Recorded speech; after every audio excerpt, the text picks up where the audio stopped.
Hi everybody, it's great to be back here again. Tomorrow it's Friday, Parashat Shimini. Shimini, as we know, means the 8th in Hebrew, and it's a very, very high number. We know we have 6 days of the week. The 7th is Shabbat, and the 8th is beyond it. Nature reflects the times of Messiah. It reflects the end of days, times of Mashiach, as we say, times of the future world, the world to come. And that's a very spiritual number. And therefore, the Torah, when it opens up and calls it Parashat Shimini, it calls it the 8th. We know something very, very spiritual here, very high level. And what is this 8th day? In reality, it's the first day of the month of Nisan. The month of Nisan, as we know, the month of Passover. We are in the month of Nisan now. And this month is very, very holy in that the first day of the month, which was the 8th day of the inauguration of the tabernacle, was the day it was all finished and it was inaugurated. And this day, the Talmud in Shabbat 87, I think, tells us about 10 different crowns this day received because of the special day it was. You know, it was the first day of Masei Bereshit. In other words, it was the first day of the week. It was the day of the inauguration of the tabernacle, as we say. The first day, the priests began their divine service, and it gives a list of other things that took place this very, very day. And the question is, why on such a holy, special day, we have to deal with such sorrow and such tragedy and mourning? So we see the sons of Aaron, Nadav and Avihu, pass away on this day. And in order to even strengthen it more, I want to quote a midrash. The midrash talks about two times where there was, the Jewish mourning period is 7 days. And the mourning, garbage, no one should know from mourning, but usually it's done, obviously it's always done, when after someone passes, there are 7 mourning days. So the question is very strange over here, is that there are 2 places in the Torah that we see there was mourning before a tragedy took place. And that's what Midrash brings down. It talks about the first time, it talks about when God himself was in mourning, right before he decided to bring the flood and destroy mankind. It says, Vayit'atzev el libo, he was very, very sad. And it's learned out from, we call it Gzera Shava. I'm not going to go into that now, what that means, but it's learned out in our sages that refers to mourning. In other words, God himself was mourning before the Mabul took place, and he mourned 7 days. 7 days until finally he brought the Mabul. And then, the Mabul meaning the Great Flood. And then we see the same concept over here regarding the terrible tragedy of Nadav and Avihu passing. We see that there were 7 days of Moshe Rabbeinu, who was inaugurating bringing all the sacrifices during those 7 days in the tabernacle and getting it ready. The 7 days of inauguration, Moshe Rabbeinu and Aaron, in reality, there were 7 days of preparations. These 7 days were a mourning period for something that was going to take place on the 8th day, which was the passing of Aaron's 2 sons, Nadav and Avihu. So the question is, number one, it's a weird kind of thing, but how could we compare the 7 days of God mourning about destruction of mankind during the flood, and the destruction wasn't only mankind during the flood. We know destruction that was brought about as a result of the flood included animals, and everything was just changed. And to destruction and to the mourning, the death, the terrible mourning leading to the death of Nadav and Avihu, the 2 sons of Aaron. How do they connect these 2 issues? How do we connect those 2 sides at all? What is it? Those are the only 2 times. Well, how do they connect? They're so different from one another. They seem to be so different than one another. In reality, I want to go into a certain thought came to mind that this may be the one connection. If we look, we know that God, when he created the universe and the world, it's brought down our sources that God wanted to create the world with the midat hadin, with judgment. And God saw that the world wasn't capable of coping with judgment alone, so he added his mercy. And that itself was a lesson in itself, and something difficult to understand. What is mercy? What is mercy and judgment? What does that mean? God wanted to create the world with judgment, and then he turned it into mercy. What happened? God changed his mind. That doesn't happen, right? We have to try to understand that concept, but this is not the time for that. I want to use this concept to go into what we're doing today. And that is, I can explain, is that judgment is a different level. When God, the fact that He wanted to create the world with judgment, it means that the world, in God's original plan, was supposed to be on a much higher level. When people can live in a state where midat hadin, judgment, is more prevalent, they have to be on a much higher spiritual level. And that's something that goes together with that. But the fact that they weren't able, as God says, Ki yetze lev adam ra menurav, and God saw that man had this, after the flood, there's a verse that's brought down, and God says, well, He sees that man's nature is ra menurav. As a young na'ar, as a lad, he has this urge, he has difficulty. And therefore, you have to be more patient. You have to give him time to grow up and to develop himself. And then, eventually, he will rectify his deeds. And that's what a person comes to this world all about. So therefore, that's the response God gave, why He will not bring a flood again to the world and destroy the world in that manner, because He saw that man was not able to cope with his yetzer. He was born with his yetzer. And that itself, what happened beforehand, God thought they were able to cope with it. So this question itself, in reality, is opens the door to understanding that there are two sides. Two sides we talk about in many times we spoke about these two lines brought down in Kabbalistic literature of chesed v'din, God's love and kindness and judgment. Those two sides are two ways of running the world. And we know after the sin of the first man, there were changes that took place in the world. And this, again, is more of a talk when we get to Genesis. We get to that side of the Torah again. We turn around. Right now we're in Leviticus. So I'm trying to focus here. In reality, those two sides, chesed v'din, love and kindness, and judgment, are the two lines we meet everywhere in our lives. Certain people have a tendency for this way, certain people have a tendency for that way. And the center is the beautiful way is to try to have that middle road combination, to combine both sides. But that reflects in so many different ways our relationship with man, and of course our relationship with God as well, and the way God relates with us. Because we are a reflection. What we do in this world, we are creating that mirror response from the upper worlds. In other words, if we behave with mercy and love and kindness, God will show us His love and kindness. And if we try to behave with judgment and other particular manners that are more strict, then God's going to bring it right back on our heads. We're going to have to cope with that. Now, with this introduction, I hope you understood, but you probably didn't, and I'll try to explain it a little more, is that when we see in this world, people try to achieve levels of holiness. Now, we all know, this world, today we're here, 70, 80 years, 120 years, goes by like a day, and then we're somewhere else. In this world, those who are spiritual people and want to find a connection, a true connection with God in this world, to do what's right in this world, are always searching to strive to higher levels of spirituality. And that's a beautiful thing. But an important thing about this, to realize that this requires to grow slowly, a constant studying and developing slowly and trying to achieve in other levels, but not to jump beyond our ability to handle it. And now with that introduction, I'd like to read a couple of verses in the Torah and try to wrap this up and connect it, and you'll see what I'm trying to get to, the message here. If we look, I want to bring down a couple of verses regarding a similar tragedy on a very happy day.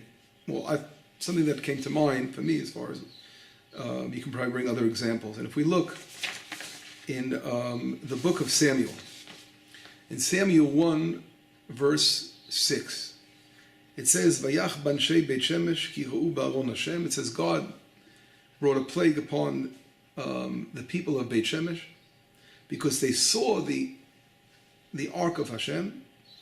Vayach ba'am shivim ish v'chamishim elef. 57,000 people. Shivim ish v'chamishim elef ish. In other words, 50,070 people were killed. a huge amount of people. Veitablu ha'am ki hika Hashem ba'am maka gdola. And the entire nation was mourning because God gave such a blow to the people of Israel. Vayamru anshei Beit Shemesh, and the people of Beit Shemesh said, Mi yuchal lamod lefnei Hashem Elokim, who could stand before God? Elokim, using the word Hashem Elokim, refers to judgment. HaKadosh, holy hazeh, ve'mi ya'aleh melena, and who's going to take this ark from us? In other words, we see a terrible tragedy after finally, if we all know the story that this reflects in the book of Samuel, it's talking about when the ark was taken captive by the Philistines. And everywhere the ark was brought into different Philistine towns, it created havoc. There was plagues there, and they had the tchorim, there's some kind of, they had the mice, whatever it was, and the tchorim, tchorim, basically hemorrhoids, that's basically translated to. They really struck it, and it caused a lot of trouble for the Philistines, and therefore they didn't want to keep the ark. They believed that the ark of the Jewish people was too dangerous to run around their town, and they sent it back, and they figured that if it would follow a certain pattern, they know this is for sure divine, and they did a certain thing, and it came back and entered Beit Shemesh, the city of Beit Shemesh, and when the Jewish people were there, they were so happy to receive it, but whatever it was, it caused a plague. They were knocked down, 50,070 were killed. So that terrible tragedy was a result of embracing the ark. It reminded me personally, that's why I brought it down, to Nadav and Avihu's story. As a matter of fact, we see another example also in Samuel. In Samuel 2, chapter 6 as well. And what does it say over there? It says, Vayis'u mebeit Avinadav, and they took the ark from the house of Avinadav. And then it says, I'm not going to go into all the verses, David HaMelech is dancing, it just says, Mesachakim lefnei Hashem, they're dancing and singing before the ark, King David.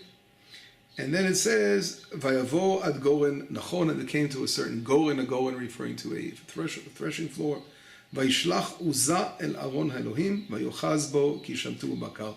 And then Uzzah tried to grab a hold of the ark because the bakal, the oxen that were leading the wagon, slipped, whatever it was, and it started to shake, and Uzzah thought that, God forbid, it could fall. And then it says, Vayicharaf Hashem b'Uzzah, and God got angry at Uzzah, and he killed him over there before the Aron Hashem. It's a very difficult story in itself, and here they're so happy, they're bringing back finally the Aron Hashem, and this terrible story with Uzzah is killed because he's trying to grab a hold of the Aron. Now, what exactly happened, just to clarify that particular story, Uzzah, at this point, the commentators explain why was he killed for, because we know that the Aron is so holy and that it is able to bear those that is carrying it.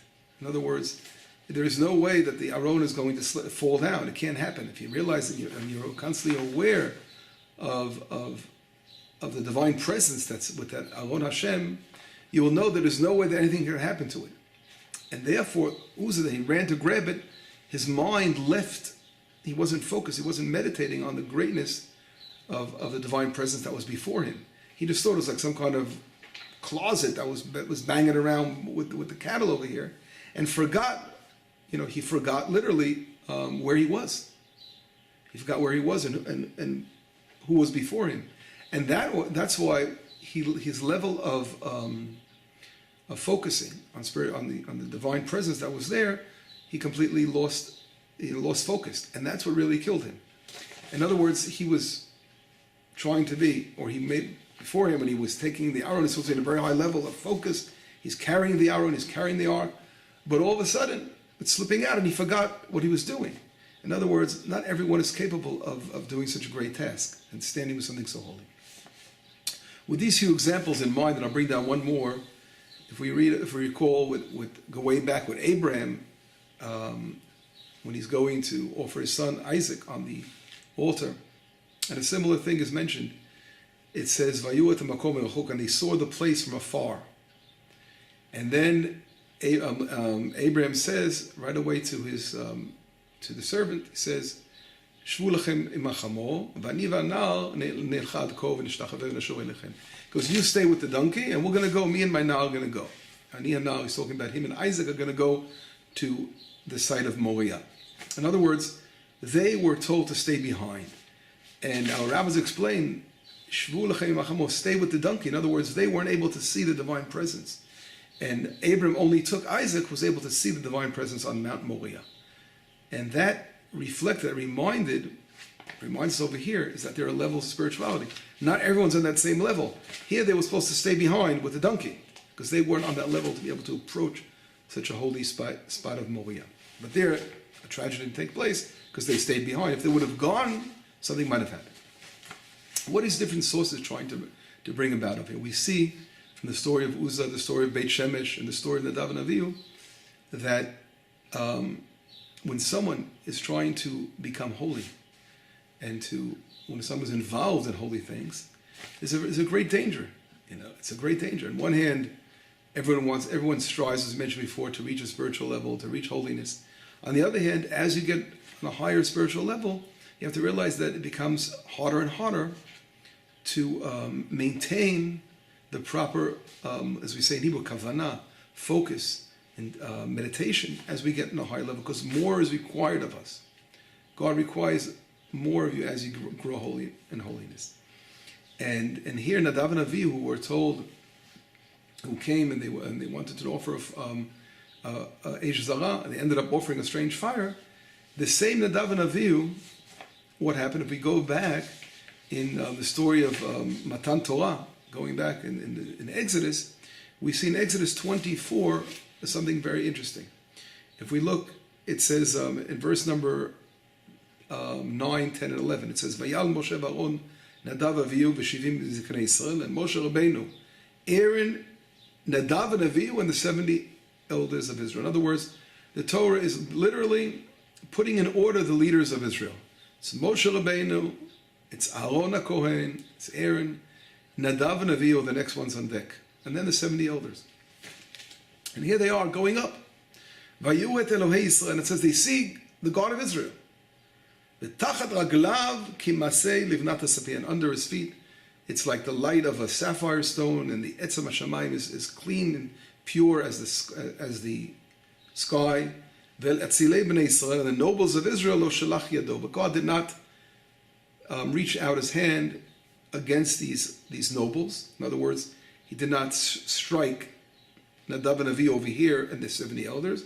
Ve'chazu et Elohim ve'yochlu v'yishtu, and they saw God, it says. Elohim, now it's mentioned, very interesting here, it says they saw Elohim. Elohim refers to Midat Adin, the judgment.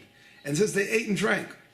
Now obviously, if we look right away, in the Targum Onkelos and the Targum, who are the translators of the Torah, the ancient Aramaic translations, they say right out, they did not eat and drink over here. But we're talking about a spiritual level. In other words, it was like eating and drinking for them. They were basking in this spiritual experience that they received, and they want to try to glance, as they try to glance upon the presence of God. And here, right away, it says, the Torah says in verse 11 that God did not smite them. He did not strike them. Although, obviously, they were deserving of it at that moment because of the fact that they tried to achieve a level they weren't on. Obviously, they did not go up to the mountain. It was only Moshe Rabbeinu who was able to go to the mountain and experience everything there. But there were different barriers, and that's what right away is brought down in the Midrash. It talks about, we learn from here that there were different barriers. Moshe Rabbeinu was in a certain barrier of his own, obviously. Aaron was in his own barrier, Nadav and Avihu had their own barrier, and the 70 elders had their own barrier. These are spiritual levels that they were supposed to maintain. And what happened was they tried to go beyond a spiritual level that they were ready for. And getting back to what happened, this terrible tragedy, is this kind of going beyond a level they're on, led to the tragedy on the day of the inauguration of the tabernacle, where they went ahead and they tried to offer a strange fire. They weren't commanded to do so, because they were trying to do something that they weren't already spiritually commanded to, and they weren't ready for. This, of course, on the other hand, you could look at it in the positive light and say, wow, these people, Nadav and Avihu, were very, very holy, and we see how holy they were. They were these right after Aaron, they were the next in line of command, but they weren't able to hold back from trying to go beyond their spiritual readiness. And that's really what led to the downfall. And this is a great lesson that we're learning on the day of the inauguration of the tabernacle, which I opened up with. Why does such a tragedy like this take place? And the answer is it takes place to teach us that much greater in God's eyes, and this, if I recall from the Maggid of Dubna says, is that if we look later on, the 70 elders were also punished, but they were punished with those who complained later on. But why in this day were they punished, Nadav and Avihu, on such a holy day? And the answer is because we see that the Maggid of Dubna again explains this, is that in God's eyes, the most important thing, some people say they were looking at the tabernacle as a way of, wow, you know something?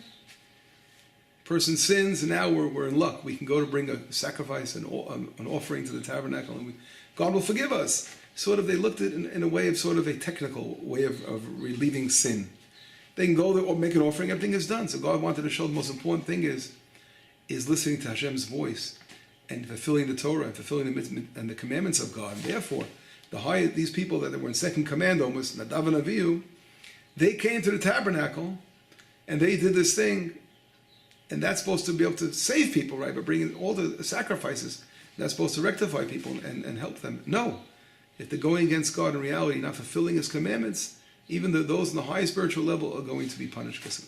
And that was the lesson, a beautiful explanation of the Maggid, that explains this is the reason why that tragedy happened on such a happy day, to show that there's no like, what's the word, special privileges granted to those who are at such a high spiritual level. If they're going to go against Hashem and not fulfill the Torah, follow the beautiful teachings of the Torah and the mitzvot, they will be punished. That's one explanation that's explained why it happened this such a holy day. But I think this will take us back to the question I asked about Noach in the times of the Mabul, when God sat Shiva. God literally sat 7 days of mourning before, and that's because we know in the times, until the time of Noah, there was a period of time where those first 10 generations were a time of where God wanted to create the world with judgment. In other words, God expected much more from humanity, and they were to be on a much higher spiritual level. And therefore, when they weren't able to live to that, that's what happened. God decided to bring down to add his attribute of mercy or kindness. It's not because God changed His mind, because people changed their mind. People weren't able to live to that state of holiness, and the world went down to another level. And they weren't able to live on that same level. And therefore, I think it connects to the fact that mourning before mourning in that situation where God mourns over destruction is very similar to what happened the day of the inauguration. In other words, there was that same exact thing takes place where individuals are going to try to reach a spiritual level that they weren't ready for. And it was Nadav and Avihu, which they already attempted to do so on Sinai. They did so on Sinai, and they saw something they weren't supposed to see. And then later on, they were punished for it because they did it again by offering the strange fire. And that connects it before, and again, trying to achieve a level that you're not supposed to be on. In other words, there is a certain time in life that you have to wake. It's a realization in life. You realize, you know something, here I am, I'm ready to go a step further. And we have to be very careful as we take a step further. Are we ready for it? It doesn't often mean that we should not try to be spiritual people and climb to higher ascents because of the dangers, right? Of course, we always have to go forward. But the dangers are very clear because God is always giving us the borderline that we have the Torah, we have the commandments, we have to follow His word. When people start making up their own things and changing things around, that's where the danger sets in. In other words, we can constantly grow as long as we are following the code of God. That's our Jewish law of halakha. That's why it's so important for us to follow the little details of Torah, because a lot of people, you listen, you have to go far to listen and to hear what's going around. All kinds of people calling themselves leaders and calling themselves rabbis when they're not rabbis, making up titles and names, and they don't even know the basic how to read Hebrew alphabet. And this is very, very dangerous when people do not achieve our level of spirituality, they try to claim to be on that level. I think that's a lesson for all of us. And here, of course, we can look at the positive side on Nadav and Avihu. Their desires were to reach high spiritual heights, and that should be, of course, our goal in life. But we have to realize, let's first make sure we do the basic things. Are we praying with good intention, with kavanah, as we say? When we say our blessings, are we really thinking about what we're blessing over, and of course, who we're blessing? These things are the basic of the basics. Are we following the laws that we're supposed to do? Do we know the code of the Shulchan Aruch before we jump to heights and say we're trying to be what we're not? That's why it's so important to reflect on this terrible tragedy of Nadav and Avihu and realize on the day is such a powerful inauguration of the tabernacle. God is saying, no, He's not giving any more passes. If to realize that the most important thing in spirituality is following His word and doing the Torah and following His commandments. And this is, of course, a step-by-step process of realizing who stands before us and what spirituality is. And it's not a joke, it's not to be taken lightly, God forbid. And we see, again, from the examples we brought down from Samuel, what happens when things are taken lightly in spirituality.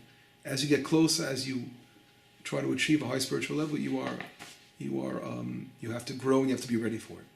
But anyway, this was a powerful message, and I hope we will take it to heart and try to grow, constantly grow spiritually and strong, take strides forward, but always with being careful and realizing where we're going. Shabbat Shalom, Besorot Tovot, V'Yeshuot V'Nechamot.